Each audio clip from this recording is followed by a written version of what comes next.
Martin, agora eu entendo o ponto. Quer dizer, o que você está nos colocando é que não necessariamente a ordem cronológica dos fatos é a ordem de processamento do que vai acontecer. O que ele disse semana passada perante o Congresso americano segue valendo tanto quanto a postagem de ontem. Não é um recuo na sua avaliação. Minha pergunta é: chegamos então, na sua avaliação, a um ponto de não retorno, ou seja, isto vai culminar numa sanção por parte do governo Donald Trump contra autoridades brasileiras? E isso, como disse o embaixador Rubens Sicúpero, a jornalista Renata Souza aqui da CNN mais cedo, notícia que está no site da CNN, isso inevitavelmente vai levar a uma reação política do Brasil. É esse o ponto em que chegaremos de retaliação entre os dois países que têm 200 anos de história diplomática? Concordo, uma excelente pergunta. E eu quero ser claro que, obviamente, eu não sou um voceiro do governo dos Estados Unidos, tá? Então, eu vou dar minha opinião baseada na minha experiência e experiência dentro e fora do governo dos Estados Unidos, que eu já teve e trabalhando com assuntos de sanções econômicas e estando bem familiarizado em como pensa e avalia essas questões da administração do presidente Trump. Na minha opinião, nenhuma decisão é final até que é publicada. O que quer dizer isso? Que sempre tem tempo para mudar o comportamento. Tempo para evitar uma escalada ou um pioramento da situação.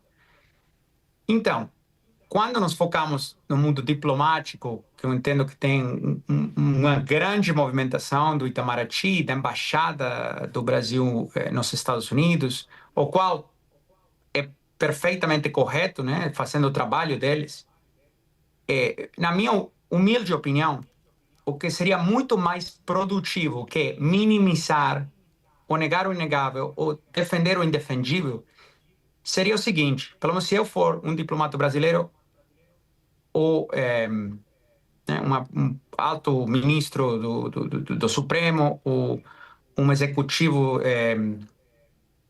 em umas principais empresas do país, o que eu estaria pensando? Estaria pensando, por que isso está acontecendo? Por que chegamos a esse ponto? Como podemos evitar que isso piore? Quais são as razões raízes, na raiz que está levando ou que criou essa situação? Tem outros ministros do Supremo Tribunal Federal que encaminharam ordens judiciais sigilosas para empresas americanas dentro do território americano para censurar a cidadãos americanos e bloquear monetização de contas dentro do território dos Estados Unidos? Ou esse é o único ministro que fez isso? Essa ação, no Itamaraty tem, obviamente, um diretório jurídico que sabe avaliar essas coisas. Cumpre com os tratados Brasil e Estados Unidos ou estaria em violação de seus tratados? Essas ordens de censura que foram encaminhadas dentro do território americano foram com notificação ao governo dos Estados Unidos ou foram às escondidas do governo americano? Eu vou te dar um exemplo.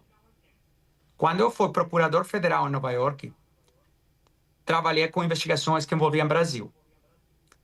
Eu, como procurador federal americano, quero fazer um depoimento ou entrevistar a uma testemunha em território brasileiro. O procedimento marcado pelo MLAT, o Tratado de Assistência Mútua entre Brasil e Estados Unidos em questões criminais, é o seguinte: eu preciso notificar a Embaixada dos Estados Unidos em Brasília, que tem um adido do Departamento de Justiça e do FBI, o qual tem um enlace com a Polícia Federal Brasileira, notifica a Polícia Federal que entra em contato com a testemunha, fala: um procurador federal americano quer conversar com você, você está disposta a ser ouvida, não está disposta, precisa um mandado, precisa uma notificação, uma intimação, não precisa, tem que ver a delegacia, não?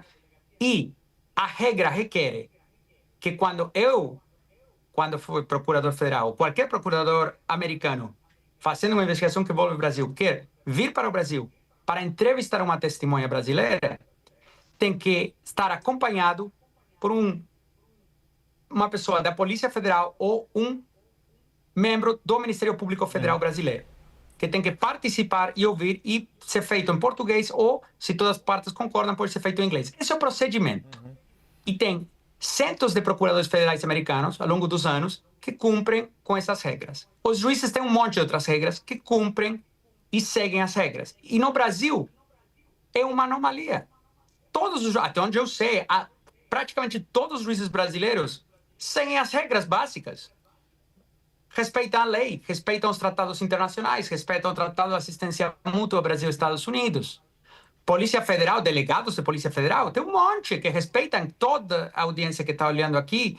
Se você conhece alguém que é um delegado da Polícia Federal, pergunta. Eles são todos, recebem treinamento, sabem como fazer direitinho. 99,9999% dos membros da Justiça e das Forças de Segurança Pública sabem fazer seu trabalho. Então, quando tem uma exceção, só um minutinho, quando tem uma exceção única, sem precedentes, é muito mais produtivo avaliar por que temos chegado a esse ponto e por que isso está acontecendo que negar o inegável.